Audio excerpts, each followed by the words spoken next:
ఒకే party నేతల మధ్య అగ్గిరాజుకుంది. పూర్వం నాయకులు వలస వచ్చిన నాయకులు కావడంతో రెండు వర్గాలుగా మారారు అక్కడి కాంగ్రెస్ నేతలు. ప్రస్తుతం వారి మధ్య పచ్చగడ్డి వేస్తే భగ్గుమంటోంది. ఇదిలా ఉంటే ప్రస్తుత ఎమ్మెల్యే కూడా ఎప్పటి నుండో జెండాలు మోస్తున్న నాయకులను కాదని కొత్త వారికి ప్రాధాన్యత ఇవ్వడంతో పాత వారికి మింగుడు పడడం లేదు. నాయకులంతా పార్టీలో ఎలాంటి విభేదాలు లేవంటూనే కార్యకర్తలు మాత్రం కొత్త పాత అంటూ పార్టీలో అంతరాలు పెంచుకుపోతున్నారు.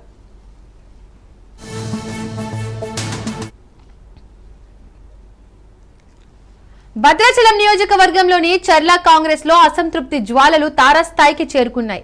మంత్రి పొంగులేటి చర్ల మండల పర్యటక అనంతరం గొడవలు భగ్గుమన్నాయి. సీనియర్ నాయకులను కాదని వలస నాయకులకే అధిక ప్రాధాన్యం ఇస్తున్నారని ఆరోపిస్తూ భవిష్యత్ కార్యాచరణను చర్చించడానికి పాత కాంగ్రెస్ నాయకులు కార్యకర్తలు పార్టీ కార్యాలయంలో మండల సమావేశం నిర్వహించి తమ అసంతృప్తిని వెళ్లగక్కారు.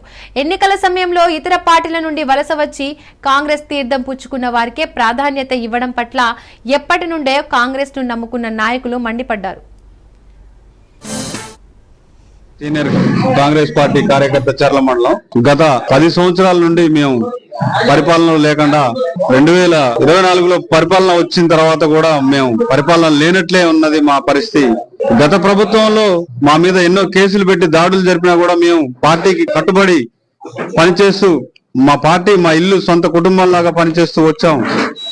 ఇప్పుడు ప్రభుత్వం ఏర్పడిన తర్వాత ఇంత సంతోషంగానే ఉందామని అనుకున్న క్రమంలో ఈ భద్రాచలం నియోజకవర్గంలో పూర్తి వ్యతిరేకత జరుగుతుంది.